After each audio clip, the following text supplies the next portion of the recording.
네, 여러분 안녕하십니까? 열린민주당 TV 주진영입니다. 월요일날 말씀드린 것처럼 오늘은 최근 국회에 정부가 제출한 공정경제법, 공정경제 3법이라고 보통 말하는 그 법에 대해서 말씀을 좀 나눠볼까 합니다. 오늘 모신 분은 고려대학교 경영학과의 김우찬 교수인데, 김우찬 교수님은 현재 고려대만이 아니라 경제개혁연대 대표도 맡고 계십니다. 자, 인사하시죠. 네, 반갑습니다. 김우찬입니다. 김 선생님 잠깐 자기소개를 좀 해주시면 어떠실까요? 제 소개요. 지금 말씀하신 대로 고려대학교에 재직 중이고요. 그리고 학교 외부에서는 경제개혁연대 소장, 경제개혁연구소 소장 이 두 가지를 하고 있고요. 그 두 개가 다른 겁니까? 몰랐네 나도. 자매기관이고요. 그렇지만은 활동 그 영역이 조금 다릅니다. 활동의 종류가. 다시 한번. 경제개혁연구소는 그야말로 연구소고요. 오케이. 그래서 재벌개혁이나 기업지배구조 개선과 관련된 여러 가지 통계 분석을 하는 데고요. 그 연구를 기반으로 해서 경제개혁연대는 입법 활동을 하거나 직접 소송을 하거나 아니면은 검찰 고발이나 뭐 공정거래위원회 조사 이렇게 어떤 개별 기업 사안에 대해서 오케이. 아니면 개별 기업 법안에 대해서 운동단체죠. 오케이. 하나는 운동단체, 하나는 연구단체. 그러면 제가 지금 이메일로 받아보는 그 뭐 보도자료라든가 뭐 자료들은 그게 어디 경제개혁연구소 건가요? 경제개혁연대 거? 그것은 뭐 같은 데서 보낸다고 생각하시면 됩니다. 아 그런가요? 예. 그래서 경제개혁연구소는 2009년부터 시작이 됐고요. 그래서 제가 초대 소장이고 지금까지 하고 있고 경제개혁연대는 김상조 교수님 지금 청와대 정책실장으로 가 계신 김상조 실장님께서 하시다가 2017년도에 이제 그렇죠. 정부에 이제 합류를 하면서 그만두셔서 제가 두 가지를 하느라고 요즘 굉장히 바쁩니다. 아 그렇게 해서 겸직이 된 거구나. 네, 원래는 겸직이 아니죠. 몰랐어요. 네. 그렇구나. 고려대로 언제 옮기셨나요? 그 전에 KDI에 계셨잖아요. 그렇죠. 제가 학위를 마치고 정부로 다시 돌아왔고요. 저는 원래 정부에서 일을 했기 때문에 원래 공무원이었죠? 네, 원래 공무원 재정경제부를 그만둔 게 2000년. 그래서 KDI 국제정책대학원에 2012년까지 일을 했고요. 12년 동안. 그리고 고려대학교에서는 이제 8년이 됐고 9년째 들어섰습니다. 김 선생은 이 기업 지배 구조라든가 이 문제에 관심을 갖게 된 게 언제부터입니까? 학교 다닐 때부터 관심은 있었습니다. 제 전공은 사실 기업 지배 구조가 아니었고요. 그 당시에 국제금융이었는데 하버드에 있는 교수님 중에 안드레이 슐라이프라고 그 당시에 90년대 말에 기업 지배 구조를 진짜 각광받는 그런 분야로 만드신 분입니다. 그때 제가 학교에 있었기 때문에 기업 지배 구조의 중요성은 알고 있었고요. 연구는 안 했습니다. 그러다가 돌아와서 교수가 된 다음에 장하성 교수님을 만나게 됐고요. 참여연대에 들어가게 되면서 그때부터 관심을 참여연대 언제 들어갔어요? 2000년에 들어갔습니다. 교수 되자마자 일찍 시작했구나. 교수 된 게 2000년 3월 그리고 그 해 여름에 참여연대 이제 처음에는 옵서버 자격으로 가다가 굉장히 자존심을 많이 상했습니다. 갔더니 왜냐하면은 나름대로 박사학위도 받고 기업 지배 구조에 대해서도 나름대로 공부를 했다고 생각을 했는데 회의에 갔더니 알아듣는 게 하나도 없어요. 왜 그런 거 했더니 결국은 이 기업 지배 구조 관련된 운동을 하려면은 법을 알아야 되고 그렇죠. 소송 절차도 알아야 되고. 그렇죠. 근데 제가 법률 전문가가 아니니까 아는 게 없죠. 그래서 자존심이 많이 상해서 안 되겠다. 열심히 여기에 이 회의에 와가지고 나도 배워야 되겠다는 생각을 갖고 왔다가 이제 결국은 20년이 지나 버렸네요. 네. 예. 아 그렇게 된 거구나. 네. 네, 그런 원래 얘기로 다시 돌아갈까요? 국회에 지금 공정경제 3법이 이제 상정이 되었습니다. 네. 예, 간단하게 우선 이게 무엇인지부터 좀 얘기를 좀 해주시죠. 네. 공정경제 3법. 그러니까 경제를 좀 더 공정하게 만들기 위해서 법을 3개를 정부가 국회에다 제출한 겁니다.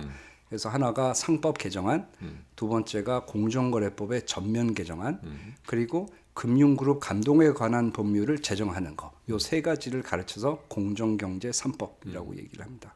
각각의 그러면 소속위원회가 하나는 법사위고 네. 상법은 네. 나머지 두 법은 그러면 정무위로 맞습니다. 올라갔겠네요. 예. 네. 근데 준비하기는 법무부가 준비를 했을 것이고 상법은 법무부가 준비하고요. 공정거래법은 공정거래위원회, 금융그룹 감독에 관한 법률은 금융위원회. 이렇게 세 부처가 네. 한 겁니다. 각각 내용을 좀 더 네. 구체적으로 좀 설명을 좀 해주시죠. 상법은 뭐 여러 가지 개정 사항이 있지만은 핵심은 두 가지인 것 같고요.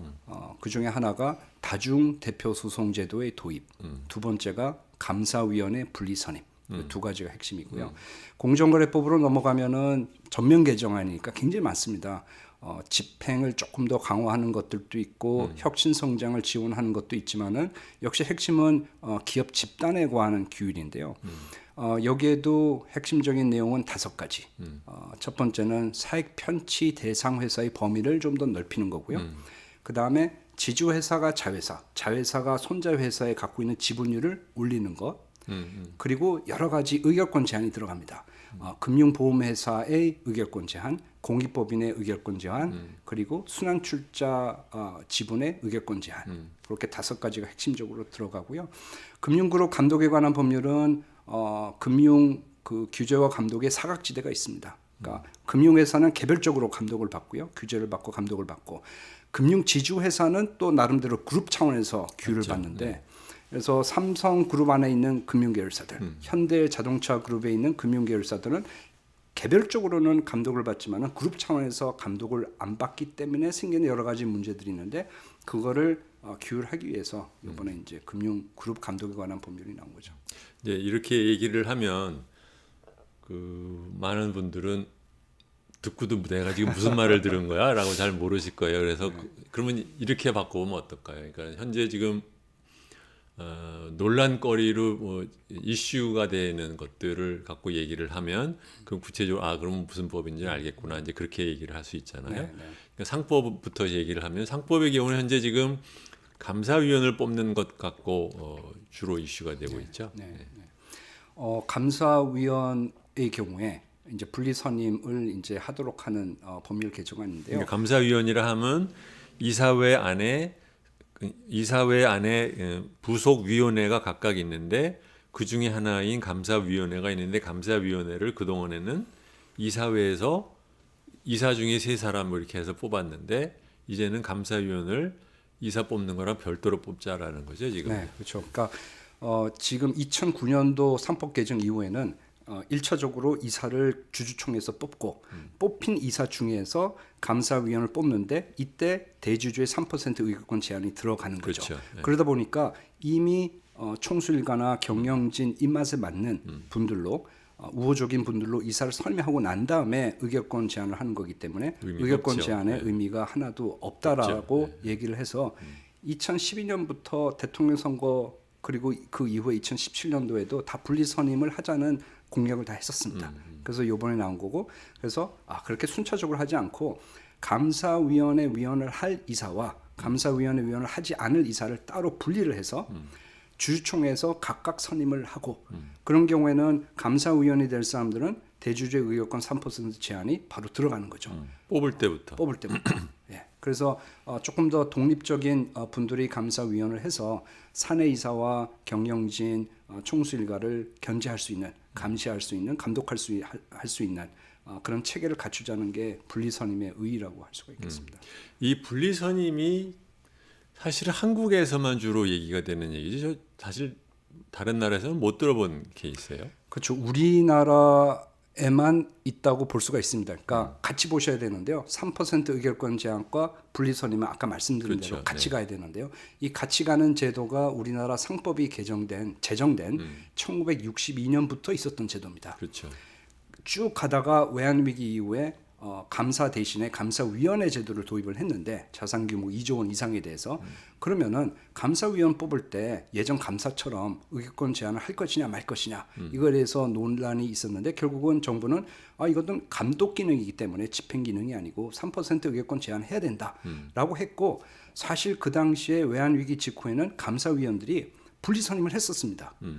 그러다가 2009년도에 자본시장법 생기고 증권거래법이 흡수되고 상법 안에 모든 지배구조 관련된 사항이 만들어질 때 갑자기 바뀌면서 순차적으로 이사 먼저 뽑고 그 중에서 감사위원 뽑는 그렇죠. 걸로 해서 우리가 오랫동안 갖고 있었던 이 전통이 이제 없어지고 사실상 전혀 독립성을 갖추지 못한 자, 분들로 그렇게 구성이 생각하면 과거에도 감사를 뽑을 때 감사위원을 뽑을 때 3% 룰을 처음 선임 단계부터 했는데도 불구하고 그 사람들이 뭐 대단한 역할을 했다라는 인식이 없잖아요. 전혀 없죠. 분리 선임을 했던 역사가 꽤 깁니다. 9년 동안 그렇게 했거든요. 근데 그런 와중에도 예를 들어서 재계가 지금 주장하는 것처럼 외국 투기 자본에 의해서 누군가가 선임이 되고 그 사람에 의해서 회사가 장악됐다. 그런 일은 절대 벌어지지 않았었던 거죠. 과거의 그 경험만 얘기는 좀 봐서도. 앞서가는 거고 우선 제 얘기는 그렇게 분리 선임을 했을 때도 별 쓸모가 없었는데 이번에 분리 선임하면 뭐가 이렇게 대단한 효과가 있을까? 결국은 이게 같이 가야 됩니다. 그러니까 회사에서 이거는 이사 선임 제도고요. 감사위원 선임 제도인데 감사위원 선임 제도를 주주가 영향력을 끼칠 수 있도록 만들고 난 다음에 그 다음에 해야 되는 건 이제 주주들이 그것을 이용해야 되는 거죠. 네. 과거에는 주주들이 이것을 네, 이용하지 네. 않았지만은 이제는 주주들도 기관 투자자들도 스토어십 코드를 가입한다든지 국민연금도 스토어십 코드를 가입해서 적극적인 주주권 행사를 하고자 하기 때문에 이런 주주들이 그것을 이용하면 되는 거죠. 과거에는 제도는 있었는데 이용을 못했던 거고요. 예. 그렇지만은 외국인들은 그때도 이용할 수가 있었는데 외국인 자본들이 그것을 이용해 가지고 뭐 사회이사 감사위원을 추천해서 선임시킨 전례가 없습니다. 그렇죠. 예. 칼 아이칸의 경우에도 집중 투표 제도를 사용을 했지 감사위원 분리 선임 제도를 이용한 것이 아닙니다. 그렇죠. 그래서 상법의 경우는 지금 이슈가 감사위원 3명을 별도로 숫자가 3명인가 아니면 어떻게 아니요. 되나요? 법에는 1명 이상으로 돼 있어 가지고요. 제가 보기에는 모든 회사들이 1명만 최저 기준 1명의 감사위원만 분리 선임을 할 것으로 보입니다. 그러면 나중에 감사위원회 구성을 예를 들면 3명으로 한다면은 애초에 분리해서 선임되지 않은 일반 이사들도 올 수 있다는 얘기네. 그렇죠. 감사위원은 3명 이상으로 구성을 해야 되는데 1명만 그런 식으로 분리 선임을 하게 되면은 나머지 2명은 분리 선임이 아니고요. 결국 2대 1로 해서 이렇게 선임된 분이 감사위원회 위원을 장악할 수는 없습니다. 장악이기도 하시고 네. 감사위원회가 뭘 대단한 일을 하는 게 아니니까. 네. 근데 왜 이렇게 법을 그러면 이따위로 만든 거예요? 이건 또. 원래는 2012년도 대선 때 나왔던 안들 그리고 박근혜 정부 때 그 당시 법무부가 내놓은 그렇죠. 안에 의하면은 감사위원 전원을 분리 글쎄 말이에요. 선임하도록 네. 돼 있었습니다. 그게 소위 말해 황교안 아닌데. 그런가요? 네. 그 당시 황교안 씨가 법무부 장관 할 때. 예. 그렇게 했는데 이제 뭐 재계와의 오찬 이후에 이제 뭐 상법 개정 안 그래요. 한다라고 사실상 선언을 하고 뭐 흐지부지 됐었죠. 그렇죠. 근데 이제 이번에 나온 안은 감사위원 전원을 분리 선임하는 것이 아니고 1명만 선임하는 것으로 나온 거죠. 굉장히 약한 법안입니다. 왜 이렇게 되는지는 잘 못 들어보셨어요? 결국은 그 총선 전에 이번 올해 총선 전에 그 야당이 상당한 의석수를 갖고 있고 우리나라 국회의 그 뭐 의사결정 과정을 보면은 사실 법안 심사 소위에서 합의를 해야지 다 통과가 되는 그런 상황에서 감사위원 전원을 분리 선임하는 안 갖고는 통과될 가능성이 없다라고 생각했던 거죠. 그래서 예전부터 한 사람만 분리 선임하는 안을 계속 갖고 있었다가 그럼 총선이 되고 나서 여당이 다수석을 차지했으면 다시 원상복귀 시켜가지고 전원 분리 선임하는 안으로 가져가야 되는데 약간 의문이 듭니다. 왜 그렇게 약한 버전으로 계속 가고 결국 제출했는지. 그러니까 그렇게 물타기를 한 곳이 누굴까? 뭐 결국은 정부 제출안이니까 법무부와 청와대겠죠. 그리고 근데 법무부는 이미 3명을 다 전원 분리 선임하는 걸 법무부도 뭐 내부적인 일이지만은 의견이 뭐 의견이 왔다 갔다 네, 했고요. 네, 네. 그리고 또 그렇게 그쪽으로 가게 된 게 금융회사 지배구조에 관한 법률이 2016년도에 개정이 됐는데 거기에는 1명 이상으로 돼 있습니다. 1명 이상의 감사위원을 분리 선임해야 된다. 그 예를 따른 거죠. 저는 그래서요, 여러분 이게 지금 김상조 씨가 정책실장 가고 난 다음에 뭐 개혁적인 행보를 보여주지 못한다는 걸로 굉장히 많은 비판을 하는데 저는 개인적으로는 어떻게 생각했냐면 나름 자기가 추진하고 관철시키고 싶은 것이 있기 때문에 일종의 이제 타협을 하고 있는 거라고 생각을 했는데 요번에 이 법안을 보면서 드는 느낌은 이게 김상조의 판정패의 타협인지 판정 승의 타협인지 그거를 잘 모르겠더라고요. 뭐 전임 연대 소장님에 대해서 제가 얘기하는 건 그런데요. 뭐 김상조 교수님이 지금 현재 어떤 생각을 갖고 있는지는 잘 모릅니다. 제가 통화를 하지도 않고요. 괜히 나중에 정권 바뀌고 난 다음에 저희가 와일리스트에 걸리지 않기 위해서 뭐 전혀 통화를 하지 않습니다. 아니 근데 난 이제 그게 지금 김 선생님한테 이제 질문으로 한 게 아니라 이제 개인적인 소회를 말을 한 건데 개인적으로는 그래요. 뭐냐면은 이제 감사위원을 분리 선임한다는 말을 처음 제가 이제 들었을 때는 굉장히 이상한 거를 하네. 뭐 이렇게 생각을 했는데 뭐 옛날부터 있었다라고 이제 얘기를 하잖아요. 그런데 두 가지 생각이 드는 거죠. 하나는 뭐냐면 결국은 이사회라는 문제를 해결하지 않고 그 중에 일부 감사위원을 분리 선임한다는 것에 실효성이 무엇인지에 대해서 지금까지 드러난 증거가 없는데 우리나라 역사상 이것을 굳이 추진을 해서 통과를 시키면 무엇이 얼마나 달라질까를 잘 모르겠다라는 생각이 하나. 또 한편으로는 그러면 그렇다고 이사회라는 것을 서구의 제대로 된 기업 지배 구조를 갖고 있는 것처럼 소위 대주주나 또는 경영진으로부터 독립되는 것을 떠나서 아예 경영진을 더 쫓아낼 수도 있는 그런 권력을 가진 인디펜던트한 그런 이사회를 한국에서 기대하기가 어렵다고 하면 아무러나 자꾸 뭐 그 얘기만 맨날 얘기하고서는 세월 보낼 일이 아니라 뭐라도 좀 해야 되는 거 아닐까 뭐 이런 생각을 하고 있는데 이번에 온 걸 보니까 한 명 이상이라고 딱 오니까 이거 뭐지? 약간 좀 요새 제가 이제 그 하는 농담 삼아서 하는 표현이 뭐냐면 정치인은 국민을 위하는 척하고 공무원은 국민을 위해서 일하는 척한다. 그런데 이게 지금 위하는 척하는 정치인이랑 일하는 척하는 공무원들의 타협의 또 결과 아닌가. 그러니까 요번에 제출한 공정경제 3법으로 대단한 변화가 있지는 않을 겁니다. 그러니까 오히려 이거에 대해서 재계가 저렇게 반발하는 게 굉장히 우스울 정도고요. 아마 정부 쪽에서는 이제 자위를 하겠죠. 안 하는 것보다는 낫다. 그러니까. 이 정도 해가지고 첫 발을 내딛자. 그런 마음으로 이제 그 위로를 하면서 스스로 아마 하고 있는 것 같은데요. 이거를 통과시켰다고 해가지고 대단한 큰 변화, 갑자기 엄청나게 공정해지는 그런 게 아니고 조금 낮아지는 겁니다. 공무원들이나 아니면은 이제 권력을 가진 세력들이 자기 권력에 도전하는 사람들을 길을 들이는 방법 중에 하나가 처음에 안 해줄 것처럼 막 반대를 세게 해요. 지치게 하다가 그러다가 한참 일단 이거 정도면 뭐 우리도 오케이 해줘 하면은 자기도 모르게 사람들은 그걸 처음에 주장했던 사람들은 처음에 셋을 원하다가 너무 힘들던데 하나라도 해주겠다고 하면 아 그래 이거라도 일단 하고 보자라고서는 하고 넘어가면 그 사실은 이제 나머지 둘을 갖고 하나만 하는 꼴을 또 다시 또 원래 또 사람들이 하죠. 길들이는 방법 중에 하나일 수도 있어요. 자, 상법은 그게 좀 가장 큰 이슈인 건가요? 감사위원 분리 선임 이외에도 다중대표 소송에 대해서도 재계는 상당히 반대를 하고 있습니다. 그렇죠.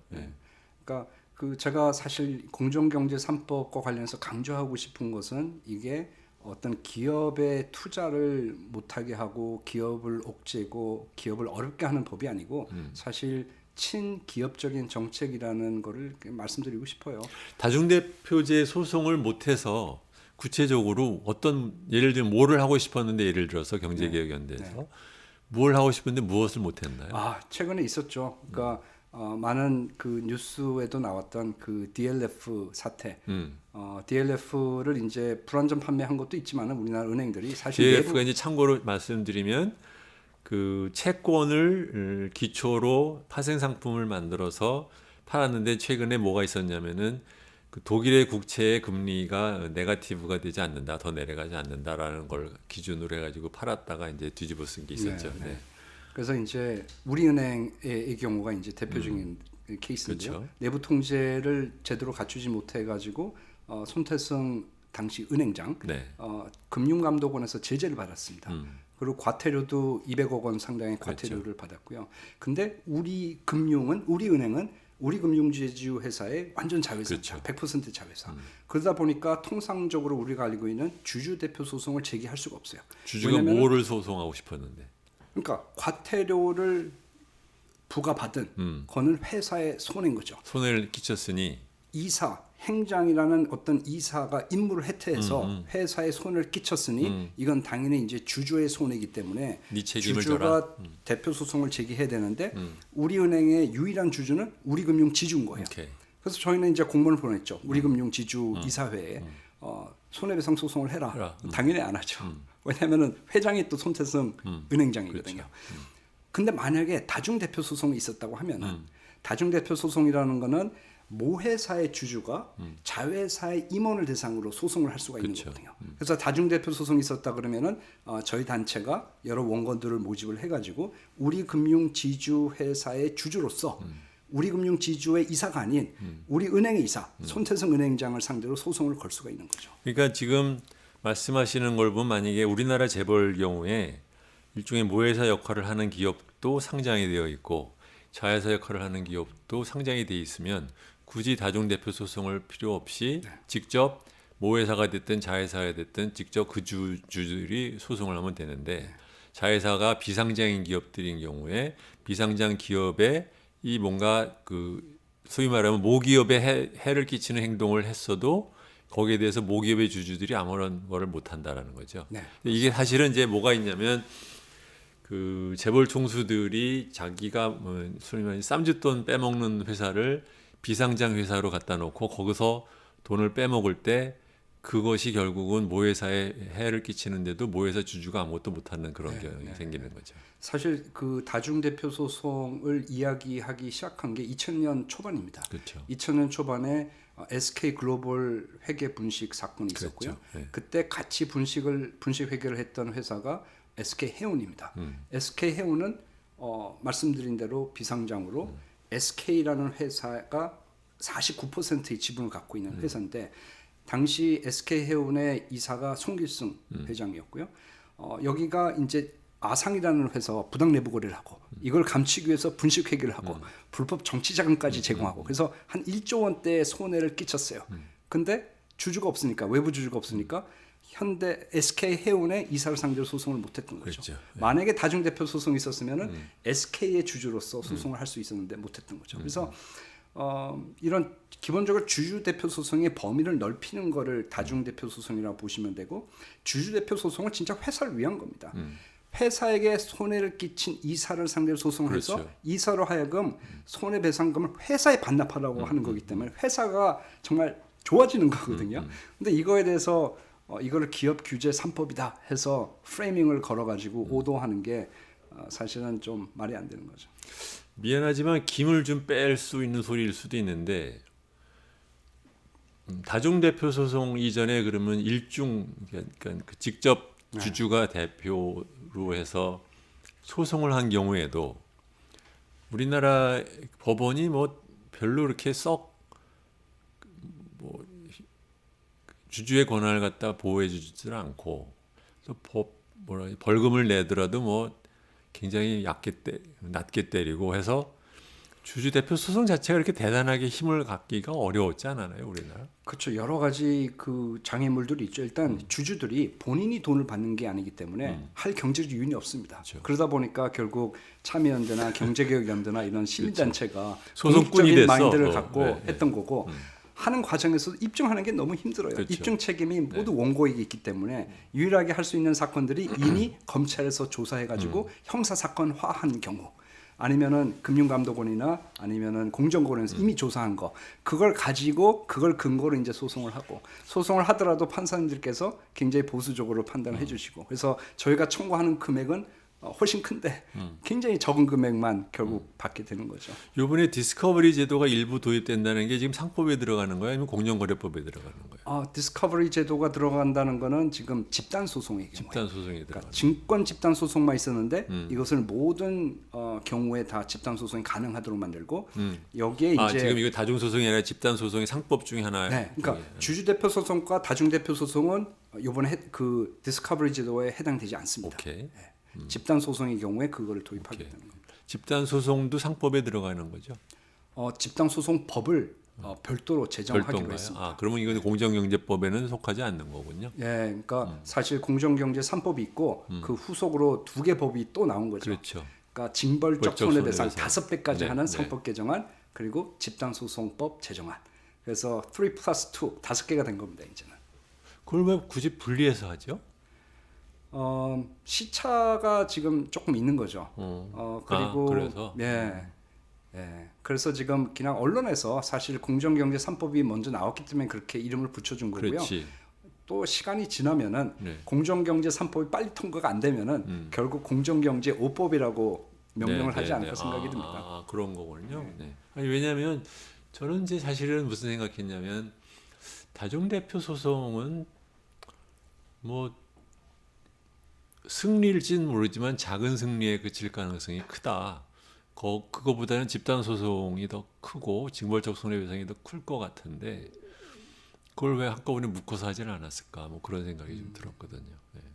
그러니까 기존 공정경제 3법에 있는 내용들은 굉장히 논의된 시기가 길거든요. 말씀드린 대로 2012년 대선 때부터 나왔던 이야기고 숙려 기간이 너무 길었던 거죠. 반면에 이번에 나온 것들은 조금 논의 기간이 짧았다고. 심하게 말하면 오래 구워가지고 다물은 나 빼고 뼈만 좀 건져가지고 올렸는. 그렇죠. 통과 가능성 있는 걸로 굉장히 약한 버전으로 근데 만들어서 지금 제출한 이상한 거죠. 말 아니에요. 왜냐하면 민주당이 네. 자기네들이 180석을 갖고 있는데 통과될 가능성을 신경을 써서 미리 줄여서 갖고 온다? 누구를 신경을 써서 갖고 왔다는 네, 뜻일까요? 저도 이해가 안 됩니다. 그러니까 총선 전에 그렇게 만들었어요. 그래요. 만들어 놓고 공정거래법은 이제 통과가 안 됐고요. 국회를 그렇죠. 제출했지만은 상법도 다 안이 있었죠. 네. 그러면 총선이 끝나고 나면은 다수당을 차지했으면은 조금 더 강화시켜 가지고 가지고 나올 수도 있었는데 그대로 지금 갖고 나온 겁니다. 저는 일단 그게 놀랐어요. 아니 왜 저렇게 하지? 조금 더 의욕적으로 그 해야 일까지는 되는데. 하기 싫었던 거지. 그런가요? 왜냐하면 일하는 척하는 사람 입장에서는 이제 더 그 레벨을 올리면 또 한 차례 또 굿거리를 해야 되잖아요. 그렇죠. 뭐 공무원들 입장에서야 뭐 그렇게 하는 게 편하고 뭐 그렇겠지만은 뭐 이 집권 세력이라고 할 수 있는 분들은 공무원 몇 년 하셨죠? 뭐 길게 하지 않았습니다. 그러니까 공무원이 제일 싫어하는 게요. 일 새로 시키는 거예요. 네, 굉장히 싫어요. 네. 그런가요? 예. 저도 그랬던 것 같습니다. 왜냐하면 우리나라가 그런 걸로 그러니까 소위 말하면 공무원 조직의 자체적인 무슨 개혁을 갖다 해서 그걸로 뭐 성공하고 또는 승진하고 인정받는 체제가 아니라 바깥에 누가 시켰을 때 그것을 갖다 그렇죠. 만들어내는 일을 하다 보니까 일하는 것을 그러니까 싫어하고 그걸 갖다 또 시키는 사람도 알기 때문에 눈치를 좀 보는 것도 좀 있는 것 같아요. 네. 자, 상법 얘기는 그만하시고 네, 네. 그 다음에 두 번째가 공정거래법이요. 공정거래법. 네. 가장 큰 거는 그 검찰 고발을 갖다 전속 고발 폐지 경성 담합의 경우에 나름대로 의미가 있고요. 그렇죠. 그거는 네. 그냥 공정거래위원회가 독점을 했는데 고발권을 이제 뭐 피해자들도 할 수가 있으니까. 근데 옛날에 전속 고발권 폐지라는 것은 무슨 뜻이냐면 공정거래법을 위반을 했을 때 거기에 대한 뭐 담합 행위가 됐든 뭐가 됐든 그런 것을 했을 때 그것에 대한 형법적인 처벌을 하기 위해서는 고발을 해야 되는데 그 고발을 공정거래위원회에게만 주었어요. 그래서 공정거래위가 고발을 하지 않는 한 검찰이 독자적으로 수사를 해서 할 수 없게 되어 있는 그거였는데 그걸 이번에 이제 그동안 이거를 풀자는 얘기가 이제 많아 있었는데 이번에 한다고 하지만 방금 말씀하신 것처럼 아주 질이 나쁜 담합 행위에 대해서만 한다라는 식으로 가두리를 쳐놨더라고요. 옛날에 할 때는 가두리 치는 얘기는 없었거든요. 그렇죠. 예. 그러니까 뭐 빠지는 내용들이 이제 불공정거래 행위 빠지고요. 그리고 시장 지배력 남용 행위 빠지고요. 그래서 빠진 것들이 뭐 대부분이라고 보시면 됩니다. 그래도 이제 정부에서는 자위를 하겠죠.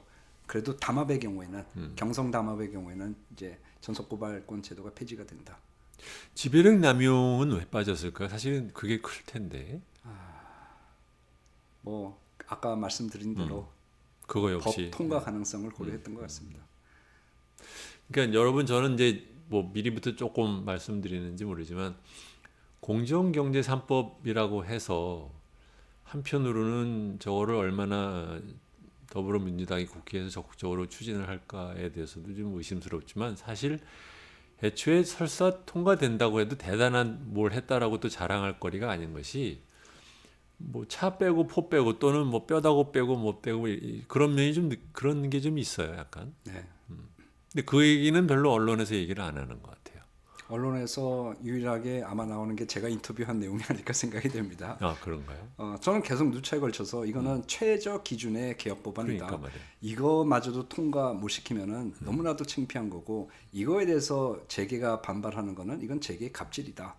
뭐 그렇게 얘기는 근데 계속 하고 이제 있죠. 재계는 뭐 원래 아유 저 사람들은 원래 저런 거야라고 하는데 제가 이제 말씀드리고 싶은 건 뭐냐면 뭐 친보 계층이 됐든 더불어민주당이 됐든 뭐 더불어민주당을 지지하는 세력이 됐든 간에 이 법이 지나칠 정도로 차 빼고 포 뺀 느낌이 든다는 것에 대한 지적을 하는 또 사람들이 또 좀 없어요. 이것도 약간 진영 논리의 반영인가 뭔가 잘 모르겠는데 그런 생각이 좀 들더라고요. 네. 아니면 뭐 언론의 문제일 수도 있습니다. 그렇죠. 네, 언론은 이게 마치 이쪽 얘기를 많이 해서 이것만 언론은 뭐 광고주의 입장을 당연히 절대 존중을 해야 되기 때문에 이게 이 법이 통과되면 마치 뭐 경제가 무너지고 코로나에 뭐 경제 침체가 더 있게 되고 공포 마케팅을 하는 거죠. 그래서 결국 이게 최저 기준이고 진짜 아무것도 아니라는 거를 언론에서는 별로 보도하지 않는 것 같습니다. 그럴 수도 있고 한겨레나 이런 데서는 또 너무 약하다고 비판하면 또 이제 문재인 대통령 지지자들이 저놈들 때문에 때 우리 대통령이 못 살아 또 이런 식으로 욕할까봐 또 눈치를 보고 있는지도 모르죠. 공정거래법에서 지금 그거 말고 또 뭐가 큰 이슈가 있나요? 말씀드린 대로 네. 크게는 집행 관련된 내용이 있고요. 네. 그다음에 이제 기업 집단 규율이 있고 혁신 성장 관련된 내용이 있는데요. 가장 지금 뭐 논란되는 거는 이제 기업 집단 관련된 규율입니다. 거기서 아까 말씀드린 대로 이 사익 편취 대상 기업이라는 게 있습니다. 그러니까 친족이 직접 지분을 이번에 개정안에 따르면 20% 이상 갖고 있고 그리고 그 회사가 50% 이상 갖고 있는 회사는 일단 공정거래위원회 검토 대상이 그렇죠. 됩니다. 지금까지 30% 이상이었는데 이걸 20% 상장회사 30, 비상장 20 20. 이렇게 차등이 있었죠. 네, 네. 그러다 보니까 이제 회피하는 회사들이 있었죠. 그러니까 대표적인 게 글로비스, 현대 그렇죠. 글로비스는 29.9%를 유지합니다. 상장 회사 30%를 그러니까 이게 넘지 않기 위해서. 그러니까 정의선이라는 친구가 없어도 정말 의지짠하게 보이는 게 자식 한 29% 하면 누가 뭐래? 그거를 29.99로까지 가는 걸 보면 정말 못났다. 그래서 이제 20%로 낮추고요. 네. 이 경우도 그리고 50% 이상 갖고 있는 자회사도 범위에 포함을 시키는데 공정거래위원회 이제 조사 대상이 되는데 조사 대상만 넓혀진 거지.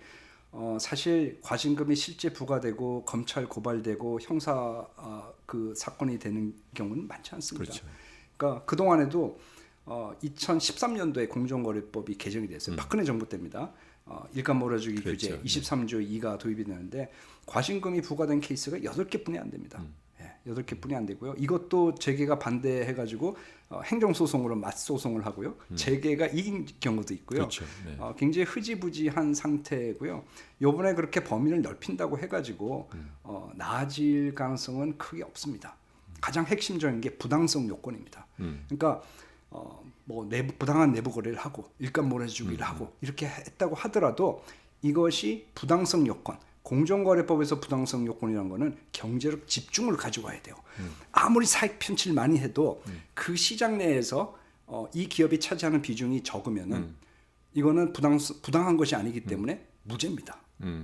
그런 식으로 다 빠져나가게 이미 돼 있기 때문에 이렇게 한다고 하더라도 이것은 진짜 한 걸음 더 나가는 거에 불과하지 이걸로 인해서 뭐 재계가 두려워하는 것처럼 많은 회사들이 소송에 휘말린다? 절대 그렇지 않습니다.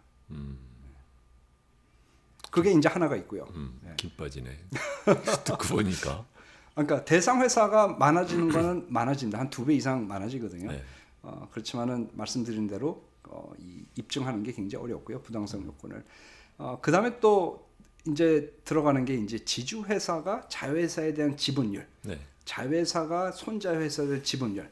어떻게 돼 있냐면은 상장 회사는 20%만 들고 있으면 되고 비상장은 40%인데 그렇죠. 이거를 30, 50으로 원상복귀 시키는 겁니다. 원래 공정거래법에서 지주회사를 도입을 네, 할 때 있었던 30, 50으로 가져가는 건데 근데 혹시 오해할까봐 물론 오해 안 하시지만 이게 앞으로 나온 신규에만 해당되지 원래 있던 기업한테는 적용하지 않는다면서요? 그게 이제 가장 네. 김 빠지는 내용인 거죠. 그렇죠. 그러니까 지금 이 원래 30, 50 기준을 못 갖추고 20%, 40% 이렇게 굉장히 낮은 비율로 갖고 있는 그룹들이 굉장히 많습니다. 그런 것들이 굉장히 많은데 그러니까 손은 다 잃고 앞으로 나올 송아지를 상대로 지금 울타리를 그렇죠. 치는 거지. 네. 예. 거기는 다 봐주기로 했고 네.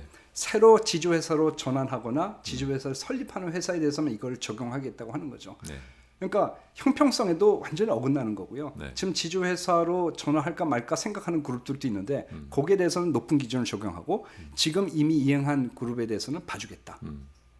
이렇게 되는 거죠. 그러니까 굉장히 그 이빨 빠진 규제라고 할 수가 있습니다. 그러니까 말 듣다 보면요, 저는 사실 그 왜 미국에서 그 존 볼튼이라고 내셔널 시큐리티 어드바이저 하던 친구가 나와가지고 그 당시에 있었던 거를 갖고 책을 썼잖아요. 근데 그런 거 비슷하게 한 2년 정도 지나서 김상조 씨가 나와가지고 그때 자기가 하려던 거를 누가 막았는지를 미주알 고주알 실명까지 들으면서 책 하나 써주면 참 좋겠어요.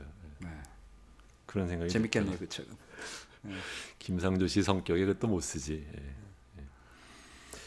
그 다음에 이제 금융 그룹 아니 그 전에요. 네, 그 전에 네. 또 공정거래법이 전면 개정안이다 보니까 많은 네. 내용이 아, 있습니다. 그런가요? 그러니까 말씀대로 사익 편취, 그다음에 지주회사가 있고 의결권 제한은 여러 개가 들어가는데요. 네. 순환 출자도 지금 자산 규모 10조 원 이상, 네. 자산 규모 10조 원 이상의 그룹에 대해서만 새로운 순환 출자를 형성하지 못하고 기존 순환 출자에 대해서 의결권 제한이 들어가는데 죄송합니다. 기존 기업 집단이 갖고 있는 순환 출자에 대해서는 이번 개정안에 따라서 의결권 제한이 안 됩니다. 네, 건드리지 그러다 않고. 보니까 현대자동차 그룹은 굉장히 큰 규모의 순환 출자가 있는데 여기는 의결권 제한이 안 들어가고 태광도 마찬가지인데 들어가지가 않고 그 이후에 새롭게 10조 원 이상이 되는 그룹에 대해서만 이걸 규제하게 돼 있습니다. 그러니까 지금 이것도 굉장히 형평성이 어긋나는 거죠. 그렇죠. 그리고 또 뭐 말씀드리면은 금융보험회사 의결권 제한이 있는데 원래부터 있죠. 근데 계열사 간의 합병이 있을 때는 금융보험회사는 아예 의결권 행사하지 마라 이렇게 돼 있습니다. 이거는 이제 한 단계 더 나아간 건데 사실은 그 금융보험회사는 좀 빨리 말씀하셔서 좀 못 알아들 수 있어요. 그러니까 네. 금융회사가 갖고 있는 계열사의 주식은 주주총회에서 행사하지 말아라. 그러니까 원칙적으로는 지금 어떻게 돼 있냐면은 금융보험회사는 계열사 주식 갖고 있는 계열사 주식에 대해서 의결권을 행사하지 못하는데 예외적으로 중요한 주총 사항에 대해서는 15%까지 네. 할 수가 있습니다. 근데 그 중요한 여러 가지 사항 중에서 계열사 간에 합병하는 경우에는 아예 행사하지 말아라 이렇게 돼 있는 거죠. 네.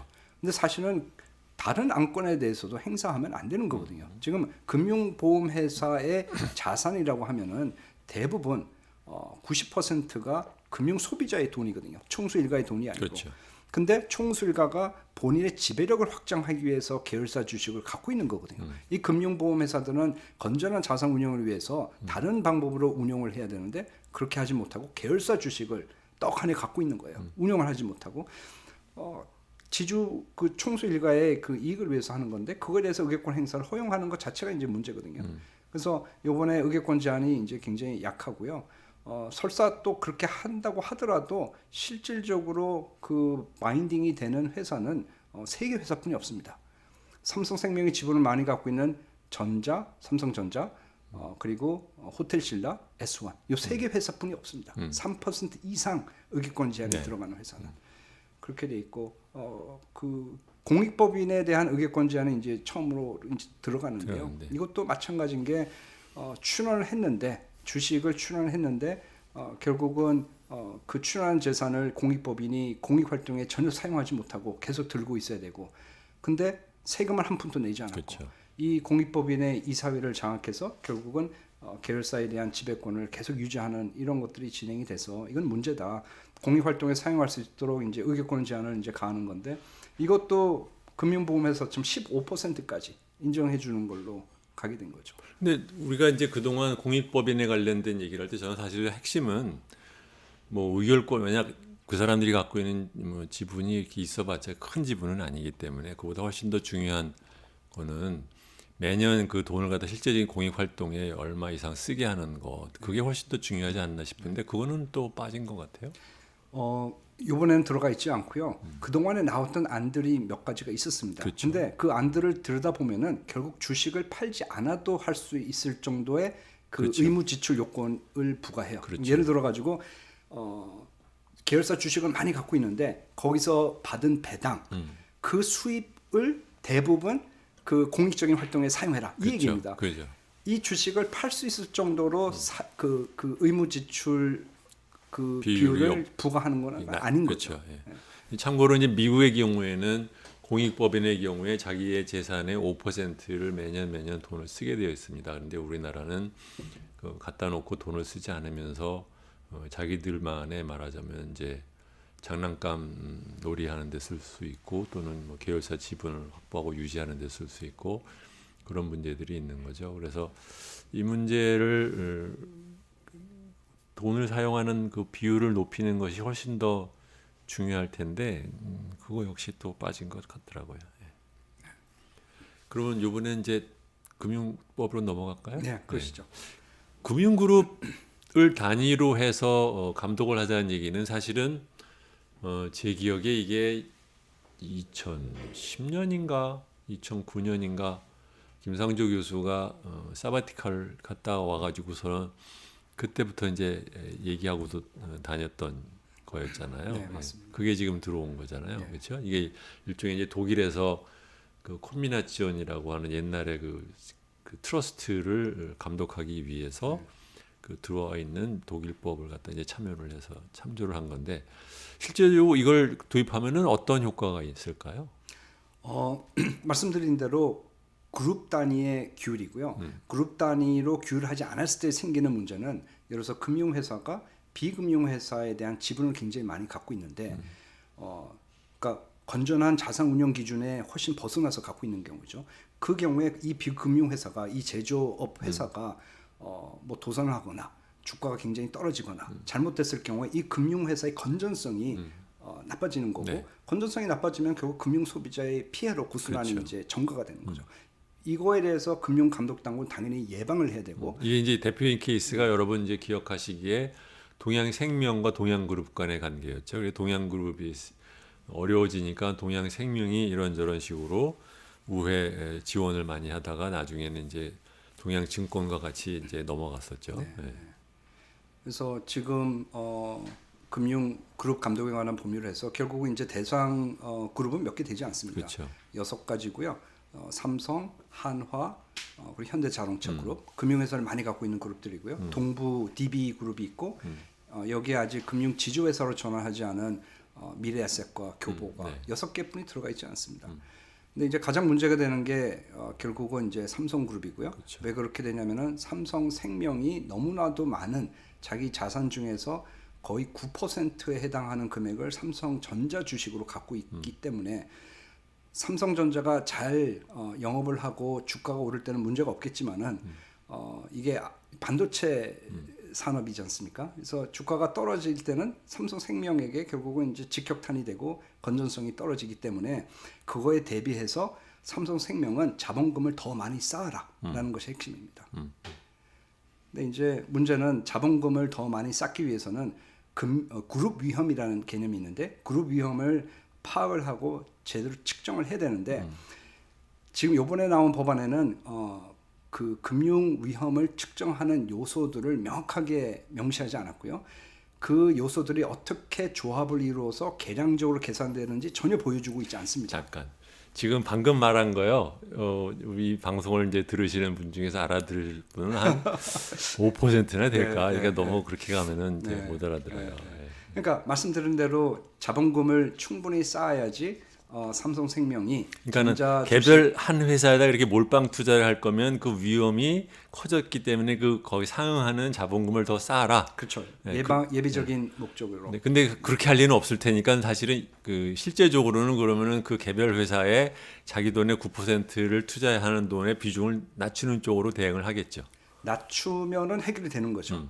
근데 제가 우려하는 거는 이번 법안에 가장 우려하는 거는 낮추지 않고도 자본금을 덜 쌓아도 되는 그런 쪽으로 갈까봐 제가 걱정하는 겁니다. 어떻게? 그러니까 원칙적으로 아. 생각하면은 당연히 그렇게 그 원칙은 법에다 갖다 놓고 시행을 하는 메커니즘 파라미터를 시행령에서 조절을 해서 그렇죠. 안 해도 되는 식으로 네, 할 수 있다. 네. 왜 그렇지. 그런 의심을 제가 갖고 있냐면은 올해 2월달에 금융그룹 감독 제도 개선에 관한 그 발표가 있었습니다. 금융위원회에서. 근데 거기서 어떻게 얘기했냐면은 위험 관리 체계나 내부 통제 제도라는 것을 만들면은 그룹 위험을 적게 잡아주겠다, 그렇죠. 경감시켜주겠다. 네. 그 얘기는 자본금을 덜 쌓아도 되는 거거든요. 말도 안 되는 주식을 얘기예요. 팔지 않아도. 아니 당연히 해야 되는 일을 갖다 했다고 해서 그래 자본 리ኳ어먼트를 요구량을 갖다 줄여주는 감독이 어디 있습니까? 그러니까 제대로 된 위험 관리 네. 제도고 내부 통제 제도라면 주식을 팔아야죠. 근데 그 위원회를 갖췄다는 이유만으로 그러니까 자본금을 덜 쌓게끔 해주는 쪽으로 갈 가능성이 굉장히 높습니다. 왜냐하면 그런 발표를 했거든요. 2월달에. 네. 이번 법에는 그런 내용이 없지만 시행령에 모든 것을 다 위임을 해놓은 상태고 금융위에서는 당연히 그런 쪽으로 갈 가능성이 있어서 조금 우려하고 있습니다. 그래서 국회에게 진짜 당부드리고 싶은 거는 그렇게 포괄적으로 시행령이 다 위임시킬 것이 아니라 그런 일들이 벌어지지 않도록 법에 관련된 문구를 집어넣는 것이 중요하다고 생각합니다. 네, 국회 얘기는 좀 나중에 하고 여러분 이제 여기까지만 따라오는 동안에도 많이 지쳤죠. 예, 좀 어려운 얘기입니다 이게. 근데 자세한 얘기는 뭐 이 정도 얘기 듣는다고 하고 그다음에 이제 반응을 좀 얘기를 해볼까요? 네. 이걸 갖고 지금 기업에서 뭐 자기네들 때문에 이것도 하면은 우리나라 뭐 기업을 뭐 사업을 할 수 없다, 너무 규제를 한다 이런 얘기를 하는데 이거 어떻게 보셨어요? 그런 얘기 들을 때마다. 완전히 오도하고 그 잘못 이해한 거죠. 아니면은 본인들은 알고 있지만은 국민들이 달리 생각하도록 하는 어떻게 보면 공포 마케팅이라고도 할 수가 있는데요. 그러니까 정부에서는 공정경제 3법이라고 했는데 기업 규제 3법이라고 얘기를 하는 거죠. 그러니까 그렇죠. 기업의 어떤 경제 활동이나 투자 활동을 규제하는 내용이 하나도 없거든요. 이 공정경제 3법은 대부분 뭐냐면은 총수 일가를 겨냥한 겁니다. 총수 일가가 회사를 위해서 경영하는 것이 아니고 본인의 이익을 위해서 경영하지 못하도록 하는 규정들이 다 들어가 있는 거예요. 물론 약한 버전으로. 네, 네. 근데 이거에 대해서 기업의 활동을 규제하는 것이다. 코로나로 인해서 경제가 침체된 상황에서 어떻게 이런 법을 뭐 제출할 그렇죠. 수가 있느냐? 그런 식으로 이제 프레이밍을 해가지고 이 법이 통과되지 못하도록 하는 그러니까 전략을 쓰고 있는 것 같습니다. 제가 그거 보면은 우리나라의 그런 이 수구 언론들이 쓰는 가장 그 제일 좋은 그 도구가 바로 그건데 뭐냐면 기업 총수와 기업을 동치시키는다라는 그 전제는 싹 빼먹고 이게 기업을 못하게 하는 거다라는 식으로 이제 얘기를 해버리고 넘어가는 거거든요. 근데 그거를 갖다 사람들은 잘 모르고 따라가다 보면 이제 그 전제가 도리어 결론인 것처럼 이제 착각을 하고 생각을 하죠. 그래서 뭐 예를 들어보면은 감사위원회 분리 선출의 경우에도 결국은 비록 한 사람이지만은 그 사람이 들어가게 되면은 이렇게 황제 경영을 한다든지 사익 편취에 해당되는 어떤 의사 결정을 하는데 부담을 느끼거든요. 네. 결국 이렇게 총수를 견제하는 건데 그래서 회사에게 피해가 없도록 하는 것인데 이게 이제 반기업적인 어떤 규율이라고 얘기를 하고 있는 거죠, 세계에서는. 그런 거죠. 근데 그러니까 우리 이렇게 이게 차 빼고 포 빼고 올라온 거를 보면서 어때요, 김 선생님 보시기에는 이게 좀 뭐야? 그러니까 사실 문재인 정권 들어서도 결국 요것밖에 안 되나 그런 생각 들어요. 그 감정도 들죠. 그러니까 우리 촛불 시위가 있었고 그리고 이제 대선이 있었고 당시에 이제 뭐 김앤장이라고 불렀었죠. 장하성 교수님, 김상주 교수님 들어가고 그 당시 이 자본시장에서는 굉장히 낙관적이었습니다. 이 종합주가 지수가 네, 그렇죠. 4천 간다 뭐 이런 얘기도 하고 있었고 그거에 비하면은 지금 나온 법안들을 보면은 너무 늦었고요. 일단 너무 늦었고 너무 내용이 약하고 물론 이거라도 하면 좋습니다. 저는 절대 찬성이고요. 이게 꼭 통과되기를 바라고 있고요. 그렇지만은 내용의 면면을 보면은 실망스러운 내용들이 많이 있습니다. 그렇죠. 이해가 안 갈 때가 많아요. 그런데도 재계가 굳이 저렇게 반대하는 이유는 뭐라고 생각해요? 간단하죠. 본인들을 겨냥한 거기 때문에. 본인들 총수를 겨냥해. 네, 이건 완전 총수. 그러니까 우리나라는 총수 자본주의지 않습니까?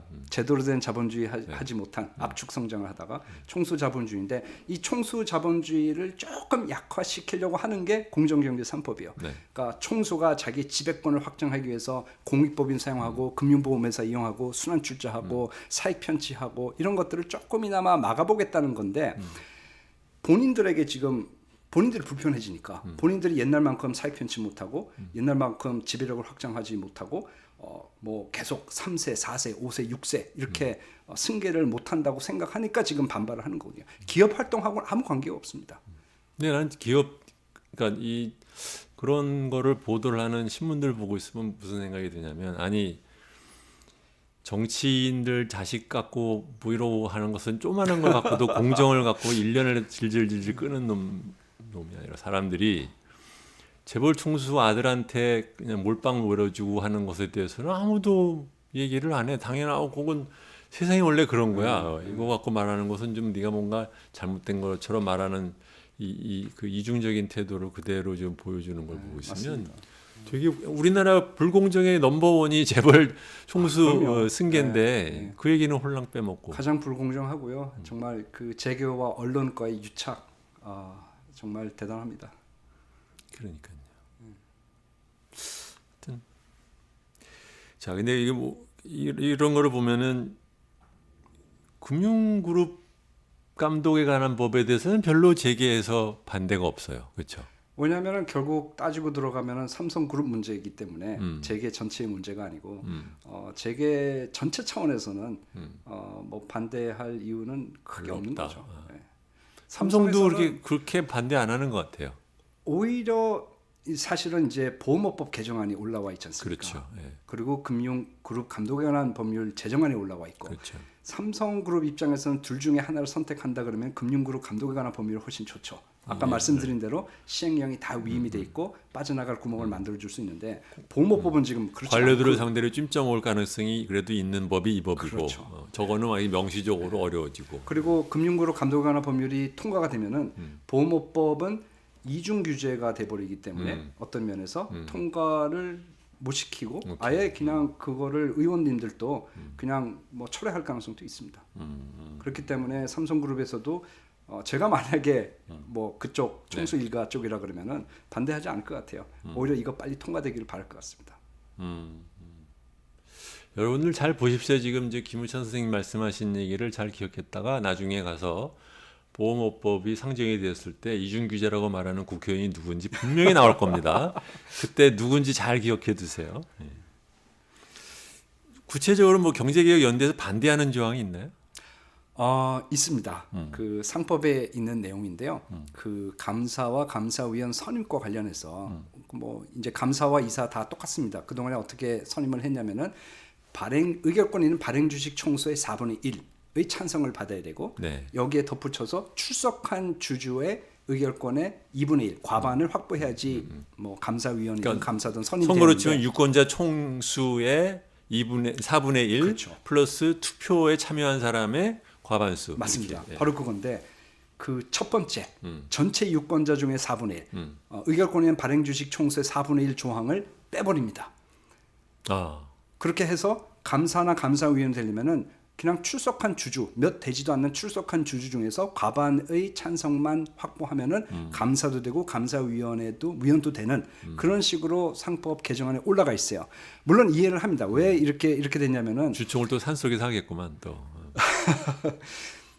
3% 대주주 의견 제한이 있는 상태에서 그렇죠. 예탁결제원이 이제 중립투표를 안 해주는 상황에서 지난 몇 년 동안에 일부 회사에서 감사 선임에 실패를 하고 왜냐하면 발행 주식수 4분의 1을 확보 못해서 감사위원 중에 선임 안 된 분들이 있는데 이것 때문에 이번에 해준 거거든요. 근데 사실은 그 그 문제가 있긴 하지만은 그거에 대한 대응책으로는 비례성의 원칙이 어긋난 거라고 근데 왜 봅니다. 굳이 그걸 뺐을까요? 빼면은 빼면은 너무 쉽죠. 빼면은 그 선임 못할 주총이 없거든요. 그러니까 지배주주만 참석을 하고 그분들의 과반 찬성만 받아도 선임이 되는 거거든요. 이제는. 그러니까 선임 못할 확률은 이제 0%로 만들어준 거죠. 아니죠, 잠깐. 아무로나 대주주의 그 지분 투표할 수 있는 한도는 3%로 제한이 된다고 하면 자기들끼리만 모인다고 해서 무슨 도움이 돼요?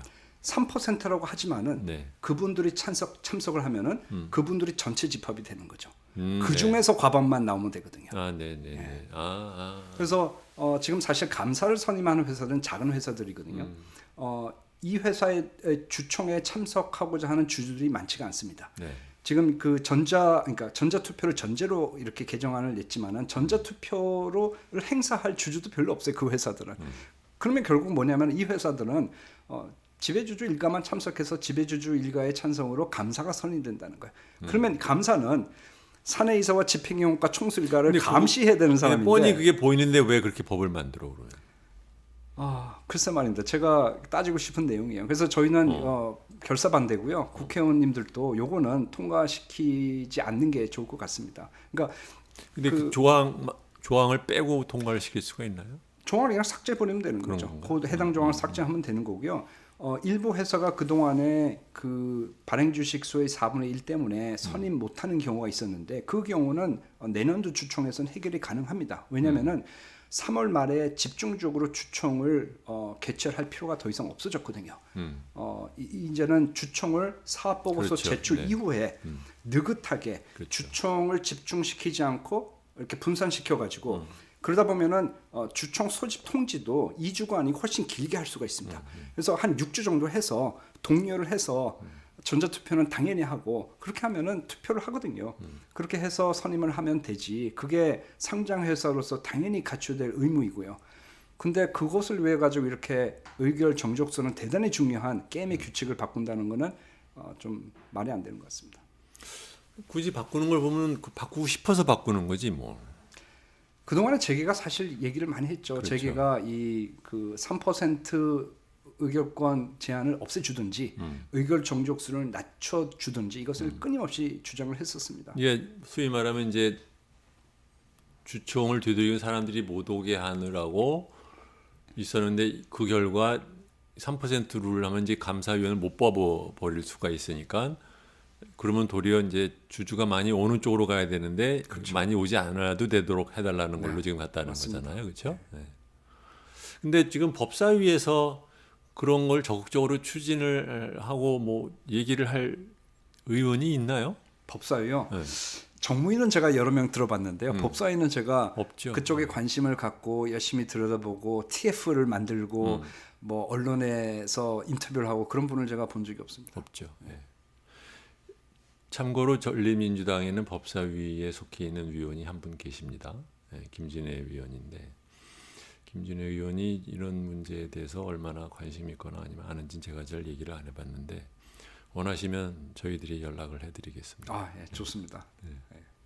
이게 그러니까 이게 지금 법사위가 보면 썩 이렇게 재벌 개혁이나 이런 쪽에 경제 입법에 관심 있는 분들이 별로 없어서 어떨까 잘 모르겠어요. 네. 마지막으로 이게 통과는 될 것 같아요. 처음에는 통과될 가능성이 매우 높다고 생각을 했었습니다. 그러니까 총선 직후죠. 네. 여당이 뭐 거의 180석을 차지했고요. 대통령 지지율이 하늘을 찌를 듯했고요. 뭐 야당은 이제 거의 지리멸렬을 한 상태였고, 이건 뭐 당연히 뭐 패스트트랙을 하든지 아니면 패스트트랙을 안 하더라도 뭐 패스트트랙을 이제 그 감춘 무기로 사용해서 통과시키려고 생각을 했어요. 그럼 법안 내용도 굉장히 약하고요. 근데 점점 시간이 지나면서 이거에 대해서 발언하는 일부 민주당 의원들, 사실 이거를 해야 되는 건 민주당 의원들이거든요. 더불어민주당. 그분들 중에서 이거에 대해서 오히려 반대를 하는 이야기를 하는 분들이 나오고요. 그런 거를 보면서 야 이거 자칫하다가 통과되지 않는 거 아니야? 아니면은 결국은 이제 그 야당에서 이야기하는 다른 법안들과 엮여가지고 그냥 바터 당하는 신세가 되는 거 아니야? 오히려 역효과가 나는 거 아닌가? 그런 생각들을 요즘은 하고 있습니다. 두 가지 포인트에서 조금 말씀을 드리면 저는 도리어 이상한 게 이게 정부 아니면 네. 정부에서 적극적으로 대변하는 챔피언이 있어야 될 거 아니에요. 그렇죠. 근데 없어. 사실은 저는 대통령께서 이 공정경제 3법에 대해서 강력한 메시지를 보내야 된다고 저는 생각을 합니다. 보낸 적이 있나요? 전 못 들어봤습니다. 말 한마디 안 했어요 지금까지. 오히려 야당인 김종인 비대위원장이 이거 공정경제 3법 통과시켜야 되는 거다. 이거에 대해서 이제 뭐 다른 생각을 갖고 있는 안철수 전 대표에게 뭐 당신은 자유경제가 뭔지도 자본시장을 모르는 잘 이해 못하는 것 같아. 네. 그렇게 통쾌한 이야기를 해 주었거든요. 저는 이거는 당연히 국무회의를 통과한 정부에서 제출한 법안이기 때문에 대통령께서 직접 나서셔야 그러니까 된다고 제가 생각합니다. 그 얘기가 뭐냐면 이게 이상한 게요.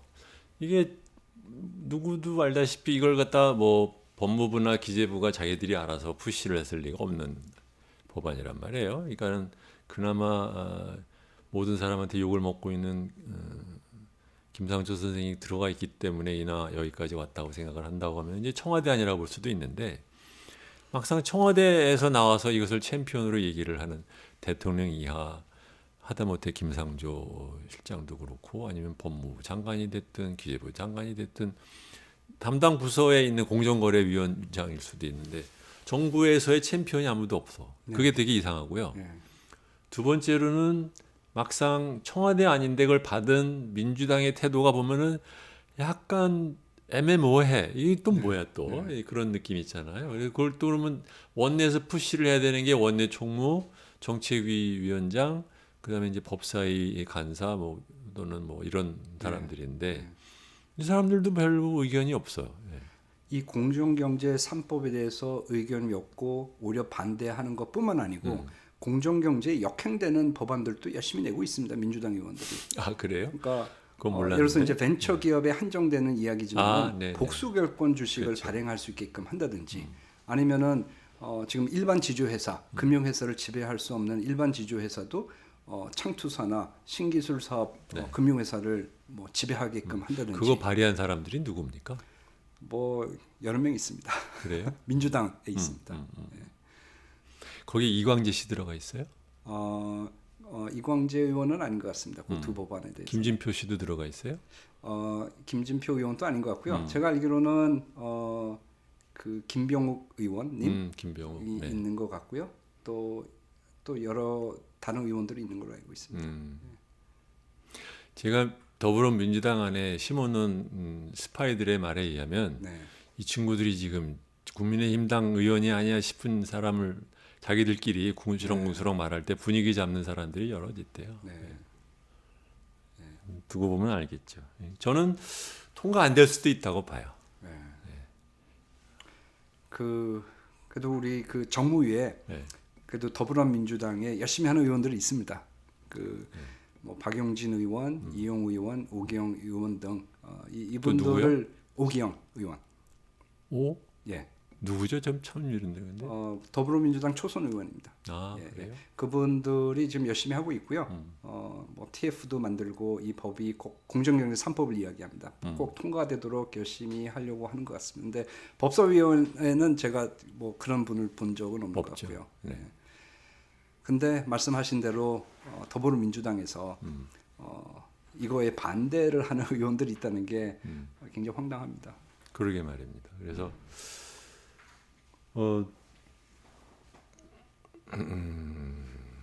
근데 또 좀 최근에 또 김종인 대표가 위원장인가요? 뭐 그분이 노동법 개정하자는데 구체적인 안을 갖다 말한 것 같지는 아직 않은 것 같은데 네. 뭐 얘기를 했는데 오늘 아침에 또 뭐 이제 이 녹화를 하는 날 아침입니다. 화요일 날인데 주호영 씨가 라디오 가가지고 이 두 개를 같이 하자. 소위 말해 밭하자 이런 식으로.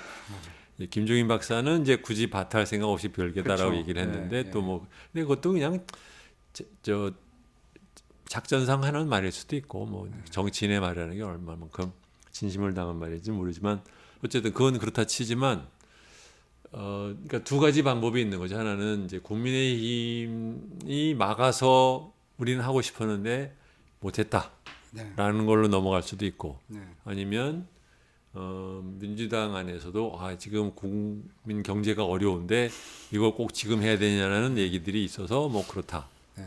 그렇게 가는데 이제 그렇게 하기는 좀 거북하니까 사실은 이제 알고 보면 차포 다 뺀 건데 조금 더 빼줘? 졸도 한두 개 뺄까? 뭐 이러고서는 이제 네. 갈 수도 있고 뭐 두고 봐야 될 것 같아요. 네. 너무 어렵습니다. 이 그러니까 재벌 재밌는 개혁이라는 게요. 게. 공정경제 3법이 언론이 그동안 되도록이면 보도를 좀 안 하고 좀 넘어갈까 했는데 국민의힘에 있는 김종인 씨가 얘기를 덜컥하는 바람에 이제 숨기기가 좀 어려워져 버렸어요. 그렇죠? 네. 근데 그러면서 솔직히 제가 보기에는 김종인 씨가 저거 더불어민주당이 못할 걸 정말 하겠어라고 약을 올리는 바람에 약간 민주당은 좀 입장이 곤란해진 면도 좀 있는 것 같고 또 그걸 노리시고 그렇게 말했을 수도 있고요.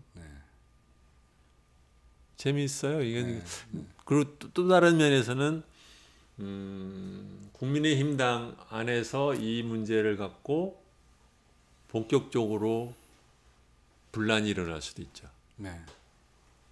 그럴 수도 있죠. 김종인 비대위원장이 굉장히 강력하게 이거를 푸시를 하면은. 네. 그러니까 예전에는 그나마 물론 그때가 2012년도 대선 당시였지만은 그 당시에는 경제 민주화 관련된 모임이 그 당시 새누리당이었죠. 있었습니다. 네. 거기에 이제 참여하는 의원들이 있었죠. 몇 그렇죠. 명 소수지만은. 네. 근데 지금은 그런 분들이 안 보이세요. 그렇죠. 김종인 대표 혼자 하시는 것 같습니다.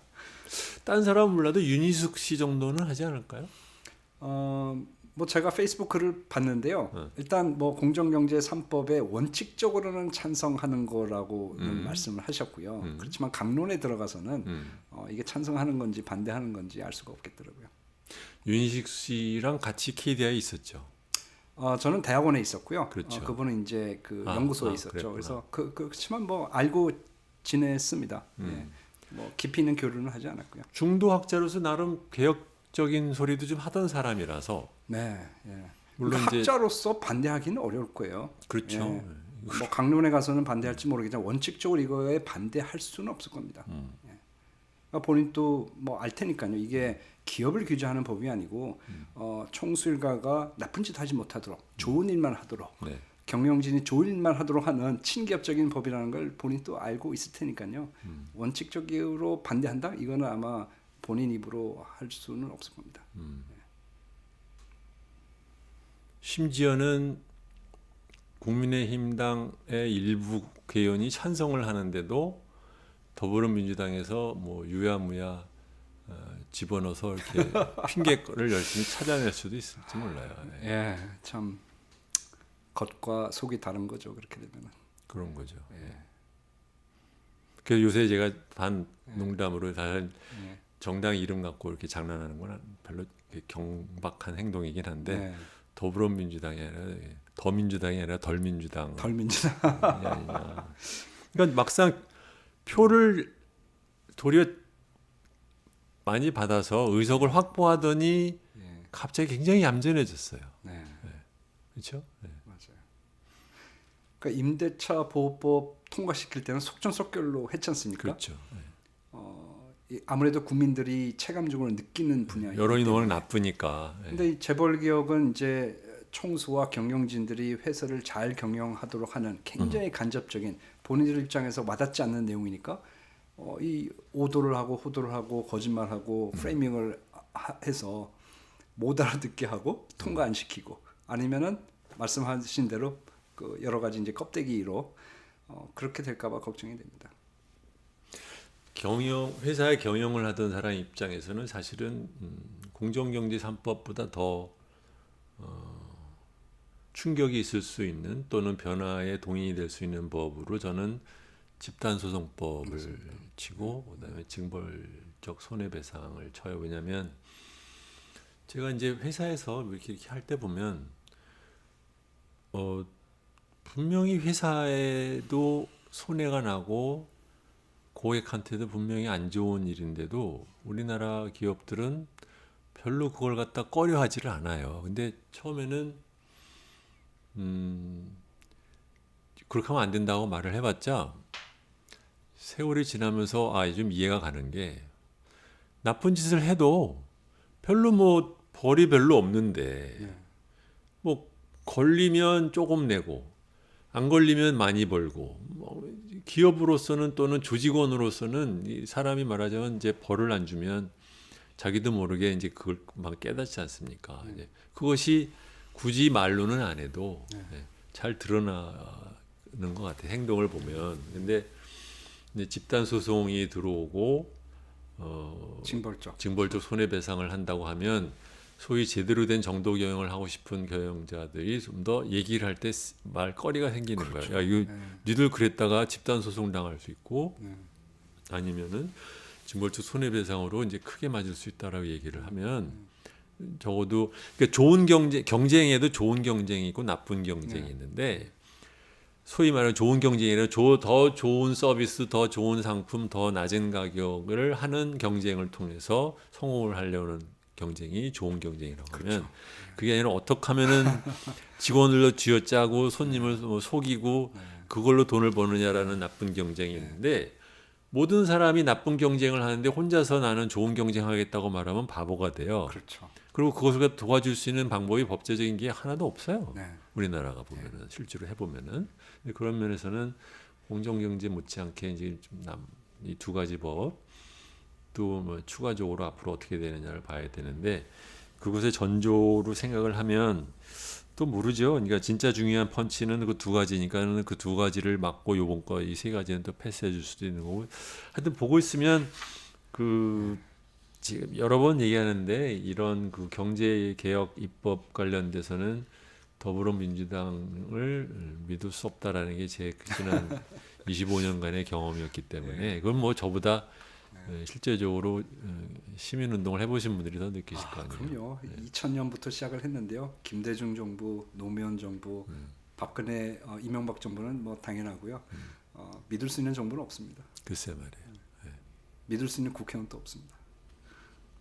여러분들 이제 그 면에서 저는 좀 뭐 말씀드리고 싶은 게 있어요. 하나는 뭐냐면 이용우 의원이 이런저런 이제 경제 개혁 관련된 법안을 갖다 내기도 하고 본인이 굉장히 이제 의욕을 갖고 일을 하는데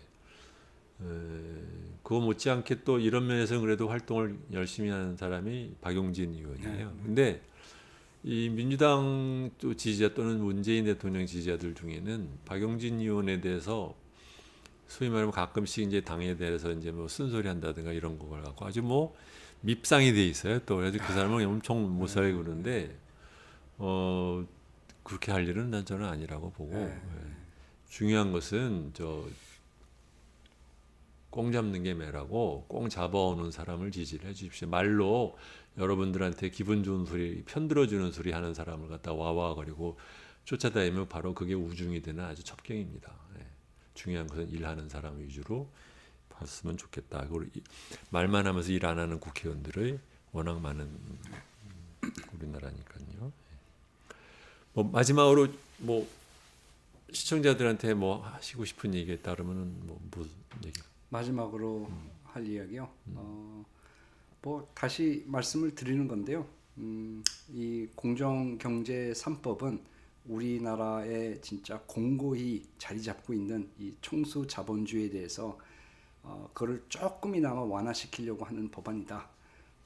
이거에 대해서 이제 재계가 반대하는 것은 그야말로 갑질에 해당이 되고 이것도 통과 못 시키는 국회의원들은 진짜 할 말 없다. 두 가지만 말씀드리고 싶습니다.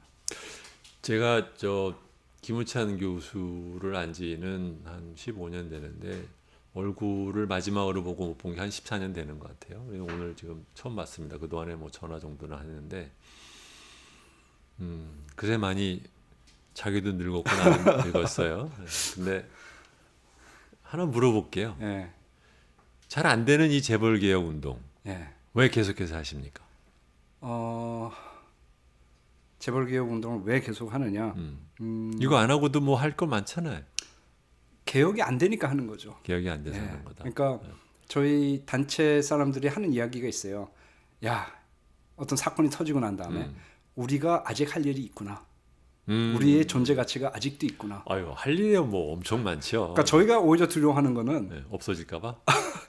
재벌 문제, 기업 지배 문제가 없어질까봐. 그럴 그럼 리가. 저희는 할 일이 없습니다. 아이, 그럴 리가. 근데 기뻐해야 되겠죠. 에이, 네. 또 그렇게 하면 아닌 거. 그렇게 하면 안 되는 건데. 근데 저는 이제 왜 제가 이런 얘기를 하냐면 여러분들도 아마 느끼셨을지 몰라요. 뭐냐면 제가 이렇게 먼저 누가 저를 찌러서 물러보지 않으면 이런 경제개혁 관련된 얘기나 이런 얘기를 잘 안 합니다. 왜냐하면 하면 뭐하나라는 생각이 들 때가 너무 많아요. 그러니까 워낙 바뀌는 게 오래 걸리고 그러니까 저처럼 말하자면 그 안에 들어가서 싸우는 것도 아닌 사람이 보고 있는데도 지치는데 그 안에 들어가서 싸우는 사람은 얼마나 지칠까 그런 생각이 들어서 여쭤본 겁니다. 전 들어가서 싸우고 있지 않습니다. 아, 그런가요? 제가 국회의원도 아니고 뭐 아니요. 공정거래위원장도 아니고. 국회의원은 그건 싸우는 것도 아니에요. 그거는 뭐 그러니까 20년 정도 하고 있으니까 마음의 수양이 됐습니다. 어떻게 20년 동안 할 수 있냐면은 마음을 비워야 됩니다. 그러니까 우리가 이렇게 주장한 대로 된다라고 생각하면 큰 착각이고요. 맞아요. 마음을 비우고 주장을 하고 안 되면은 다음번에 또 하지. 그런 마음 가지고 해야지. 안 그러면 20년 동안 못 하죠. 그냥 마시는 공기처럼 그냥 네, 하는구나. 그러니까 이번에도 뭐 통과 안 될 수 있다고 생각을 해요. 뭐 맞아요. 그것 때문에 저는 괴로워하지 않습니다. 또 하면 되니까요. 네. 실망을 한 3번 하고 나면 사람이 진이 빠지기 때문에 실망하지 않는 마음의 훈련이 필요한 거죠. 진이 안 빠진 게요. 마음을 비웠으니까요. 그런 거. 마음 비우지 않으면은 재벌 개혁, 소액주주 운동 뭐 이런 거 못 합니다. 그러니까 그 비운다는 것도 말이 쉽지 잘 안 되잖아요. 그러니까 마음을 비웠는데도 그 포커스, 그 열정을 유지한다는 이 어떻게 보면 어려운 경지죠.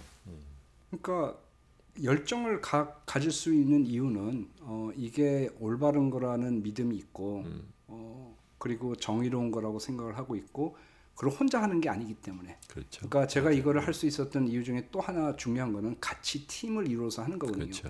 김상주 교수님, 장하선 교수님, 저는 사실 개별적으로 한 게 아니고 그 저희랑 같이 일을 하는 팀원들이 굉장히 많습니다. 그 팀원들 그 중에 한 분이 최이배 의사. 최이배 의원도 같이 했었고요. 뭐 지금 있는 이승희 국장, 이은정 회계사, 뭐 강정민, 뭐 여러분들이 같이 일을 해줬거든요. 그분들이랑 같이 있으면은 흥이 나요. 열정이 생기고요. 서로 도움이 되고 서로 더 그 같이 친구도 배우기도 정말 하고. 근데 그것도 그 양반들도 신기한 게 어디 안 가대.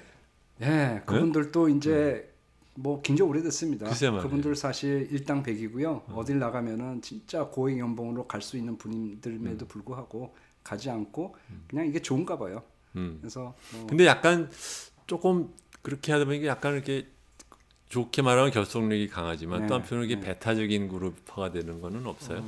아니 저희가 그 오겠다는 분들을 막지는 않습니다. 물론 이제 이해상충의 문제가 있는 분들은 저희가 이제 좋게 저희 거절을 하지만은 그렇지 않은 분들은 오브저버 자격으로 항상 오실 수 있게 하고요. 그리고 한 어디에 와요?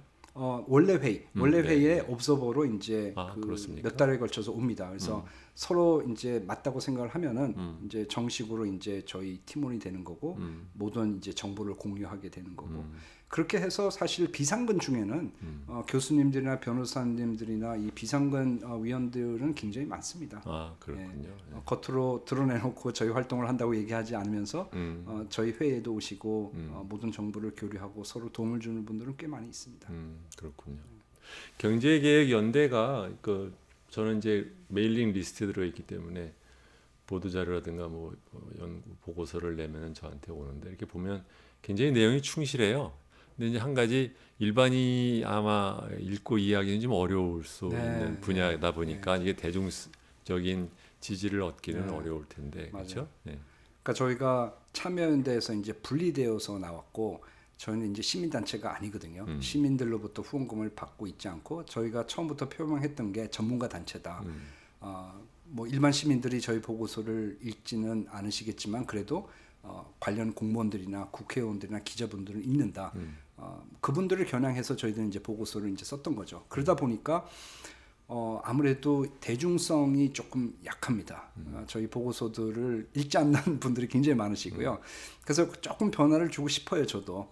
그래서 특별히 이 공정경제 3법과 관련해서는 조금 일반인들도 알고 싶고 기자들도 기사로 쓰기 쉬운 그런 굉장히 얇은, 굉장히 간략한 보고서들을 좀 쓸까 그런 생각을 하고 있습니다. 이게 제가 이거를 뭐 일반인들과 이렇게 얘기를 해보면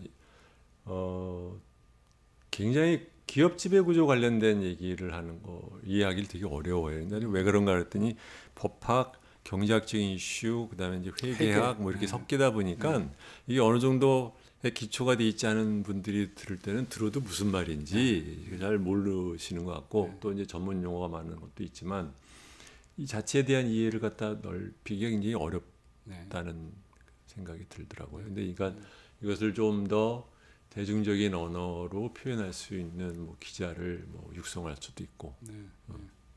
그래도 주식에 투자하는 사람들이라면은 관심을 보여야 될 사항이라고 생각을 그렇죠. 합니다. 네. 그러니까 그냥 주가 흐름만 보고 투자를 하지 말고 지배 구조도 생각을 하면서 투자를 하는 좀 깨어 있는 주주라 그러면은 좀 관심을 가질 법하거든요. 그래서 근데 예를 그분들도- 들면 예, 삼성물산 제일모직 합병할 때 보세요. 네. 우리나라 개인 주주들 대부분이 찬성했어. 그런가요? 네. 그 그때 삼성물산 반대한- 소액주주 연대 빼고 네, 다 찬성했다는 네, 네. 말씀이죠. 그게 그 당시에 반대했던 데가 해외 기관 투자가들의 얼라이언스를 빼놓으면 국내 기관 투자 중에서는 아무 데도 없었고 어쩌다 이제 우리는 하나투자증권은 네. 트레이딩 어카운트에서 조금 갖고 있던 거를 이제 갖고 와서 반대를 해서 유일하게 내가 반대를 했다는 얘기를 들었고 예. 근데 나머지 개인 투자 중에서도 거의 아마 개인 투자 지분 중에 한 8, 90%가 찬성을 했을 겁니다. 네, 네. 네. 근데 그러는 걸 보면 개인 투자자들도 그러니까 이번에 이제 검찰에서 기소를 했지 않습니까? 이재용 그 부회장의 분식회계 시세 조정 관련해서 거기에서 밝혀진 소장에 의하면은 삼성증권에서 고객들에게 찬성적으로 이제 유도를 하는 경우가 많았었죠. 물론 아니 뭐 그것도- 삼성증권만 그랬나 다른 증권사들 네. 다 나서서 했어요. 예, 예. 예. 아, 그 당시에 그 왜 김상조 선생이 그 주주 권한 유지하기 위해서 일중가를 갖고 있었는데 동원증권인가 뭐 동원 무슨 증권인가에 거기서 김 선생한테 전화가 와가지고 찬성해 달라고 너 이거 어떻게 된 거냐 그래서 내가 누군지 아냐. 그랬다는 거잖아요. 이게 그랬으니 뭐 일주인 사람한테 전화를 했는데 그렇죠. 그러니까 보고 있으면 전 하여튼 뭐 조금이라도 뭐 나아지기를 바라는 측면에서 얘기를 하는데 그러니까 여러분 그 혹시 나중에 이제 이게 뭐 댓글이 될지는 모르겠는데요. 그 좀 여러분들 의견을 좀 주셨으면 좋겠어요. 무슨 뜻이냐면 제가 그동안 전문가 대담을 할 때 이제 꾸준하게 부동산 관련된 얘기를 좀 했지요. 근데 부동산 관련된 얘기를 할 때도 제가 그 말씀을 드렸어요. 뭐냐면 일가구 다주택자에 대한 징벌적인 세금으로 뭐 대단한 부동산 정책을 하는 것처럼 생각하면 안 된다라는 것에 해당되는 의견을 가지신 많은 분들이 얘기를 했음에도 불구하고 이번 당원 의식 조사를 해놓은 걸 보면 대부분의 당원들은 우선과제로 그 종합부동산세를 찬성하는 쪽으로 얘기를 하더라는 거죠. 그러니까 전문가 대담이라는 것이 저런 나름대로 대중에 대한 교육을 위해서 하는 건데 우리 당원만 하더라도 별로 교육이 잘 안 되세요. 네. 두 번째로는 이제 이런 경제개혁 문제는 부동산은 비교적 자기한테 실생활에서 영향이 있기 때문에 그런 데를 얘기를 하면 어느 정도 관심을 보일 수 있다라고 생각을 해서 했는데 나머지 이제 경제개혁에 관련된 것은 훨씬 더 어렵거든요. 예, 자기한테 잘 안 오고 5가지 법안 중에 이제 아주 와닿을 것이 집단 소송인 거죠. 이제 담합을 해서 뭐 우유 가격을 올려서 누군가가 집단 소송을 한다. 네. 거기에 이제 그 일부러 특별히 빠져나가지 않는 한 그 집단에 들어가게 되는 거고 그러니까요. 소송의 원고가 되는 네. 거고 승소를 하면 돈도 그러니까 받을 수 훨씬 있습니다. 펀치는 공정경제 3법보다 집단 소송이 맞습니다. 훨씬 세요. 네, 네, 네. 맞습니다. 네. 그래서 국민의 일상 생활과도 관련이 엄청난 영향을 주는 거죠. 그러니까 옛날에 왜 우리나라에서 유명했던 그 에린 브론코비치인가? 네. 갑자기 이름이 생각이 안 나네. 그 프리티 워먼에 나왔던 예. 그 여자 배우가 나와가지고 줄리아 로버츠요. 줄리아 로버츠. 이 나이가 들면 별게 다 생각이 안 나요. 특히 여자 이름이 생각이 안 납니다. 근데 그 사람이 그 변호사 회사의 패러리갈로 일하면서 그 환경을 해친 회사를 상대로 집단 소송을 갖다 이끌은 그게 나오잖아요. 이게 집단 소송법이 이제 바로 그런 건데 엄청난 미국 사회에서도 대기업이 갖고 있는 지나친 권력을 억누르는데 아마 가장 큰 역할을 했던 법이 지난 한 3, 40년 미국을 생각을 해보면 집단소송법이라고 저는 생각을 해요. 네. 그것이 지금 한국에 이제 들어온다. 또 어떤 식으로 또 해서 또 홀랑 또 모든 근육은 다 빼버린 법이 될지는 이제 두고 보면 알겠지만. 그렇죠.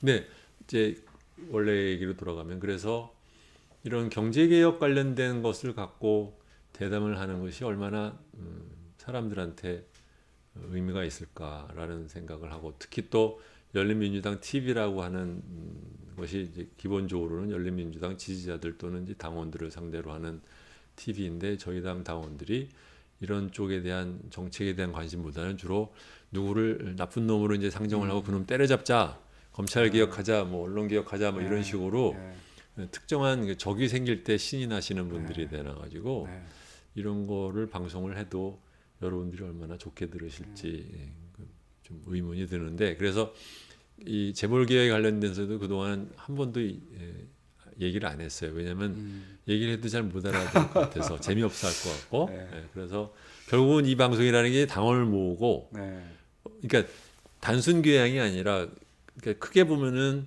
큰 그림으로 치면 이제 일반 대중을 상대로 하는 공중교육이라는 목적도 있지만 또 한편으로는 당원을 모으고 후원금을 모으기 위해서 하는 것도 있는데 당원과 후원금을 모은다는 측면에서는 전혀 도움이 안 될 수 있는 주제라서 그동안 제가 피했는데 공정경제 3법 정도는 그래도 얘기는 하고 넘어가야 명색이 법사위에 위원이 하나 나가 있는 당에서 해야 되는 거 아닌가 싶어서 얘기를 했습니다.